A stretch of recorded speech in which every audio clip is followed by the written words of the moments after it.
예, 일주일 전에 소식 전해드렸었죠. 애프터스쿨 출신 배우 나나 씨가 집에 흉기를 들고 침입했던 30대 남성을 직접 제압했다는 소식 전해드렸었죠. 자, 제압 과정에서 이 남성이 얼굴, 턱을 다쳤는데 경찰이 정당방위라고 인정을 했습니다. 예, 그래픽을 좀 보면서 설명을 할게요. 흉기를 들고 어머니를 위협했다고 하죠. 어머니가 쓰러지기도 하셨다고 하는데 흉기에 의한 턱 부위에 열상을 입고 제압이 된 거죠. 예, 배우 나나 씨 모녀로부터.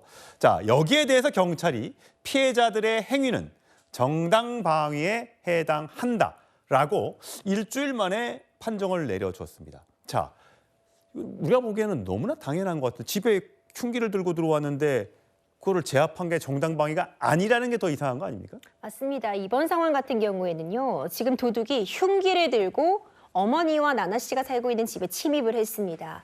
이걸 제압하는 과정에서 일부 턱 부위의 열상, 조금 긁히는 상처가 발생한 정도는 당연히 정당방위에 포석될 수 있습니다. 근데 정당방위는요, 현재의 부당한 침해에 대해서 이것을 방어하기 위한 행동으로서 그 당연히 위법성이 조각되는 그런 행위라고 볼 수 있는데 흉기를 든 상대방이 내 집을 침입했습니다. 그 과정에서 일부 몸싸움, 제압 과정에서의 열상은 당연히 정당 방위로서 처벌이 면제되는 행위라고 봅니다. 예, 지금 보니까 형법 제21조 정당방위 성립 요건에 현재성, 부당성, 법익 보호 목적, 방위 행위, 상당성 등등인데 현재성과 부당성은 뭡니까?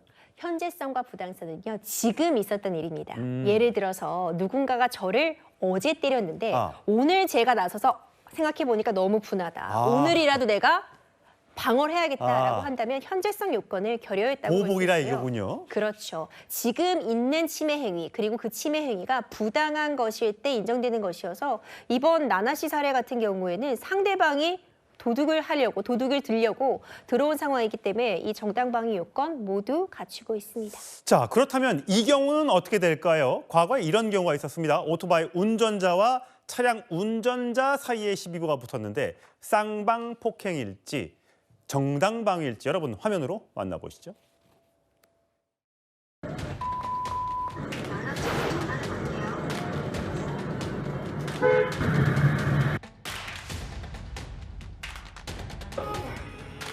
전화해요. 왜 전화를 안 해?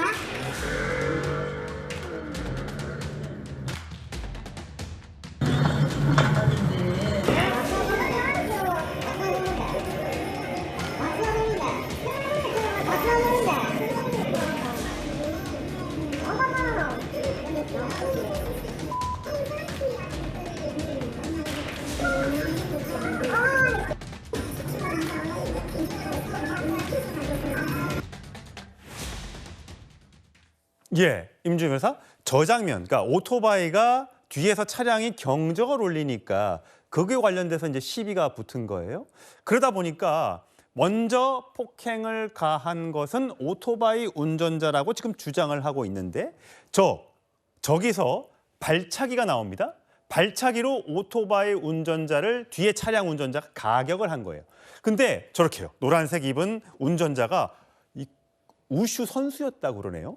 저래서 많이 다친 모양이에요.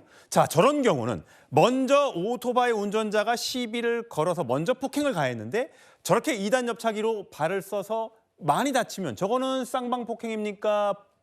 정당방위입니까?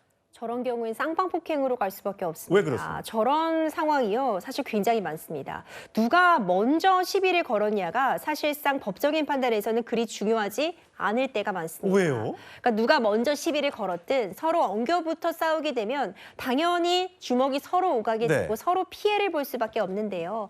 그 과정에서 상대방이 먼저 주먹을 휘둘렀어도 내가 그걸 막는 차원에서 그친 것이 아니라 오히려 다시 가격을 해서 상대방도 피해를 입고 거기서 끝나지 않고 이번 사안 같은 경우에는 지금 차량 운전자가 우슈 선수였습니다. 그러니까 특공무술 하고 있는 사람이었기 때문에 이 오토바이 운행자의 피해가 훨씬 더 컸던 아하. 것이죠.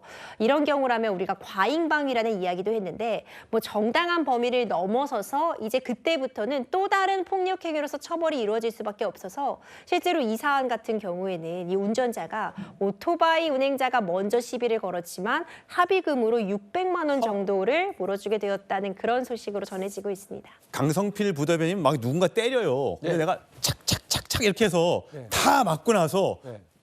나 정당방위에 이렇게 할 수 있겠어요? 못하죠. 근데 제가 방금 저걸 보면서 순간 드는 생각이 이 마동석 씨 같은 사람 있잖아요. 예. 그럼 그런 사람들은 일반인보다 훨씬 힘이 세니까 그러면 마동석 씨 같이 힘센 사람들은 무조건 시비금을 맞고만 있어야겠네요. 그래서 저는 물론 법의 취지는 알겠지만 그래도 이 상황의 어떤 정황에 좀 앞뒤로 좀 살펴볼 필요가 있는 거 아닌가 좀 그런 생각이 듭니다. 마동석 씨가 차에서 내렸으면 오토바이 운전자는 그냥 가셨겠죠. 예. 하여튼 뭐 요즘 별일들이 많은데 정당방위 어디까지 이게 법적으로 인정을 받을 수 있는 건지 참 외국과는 좀 많이 좀 다른 것 같습니다.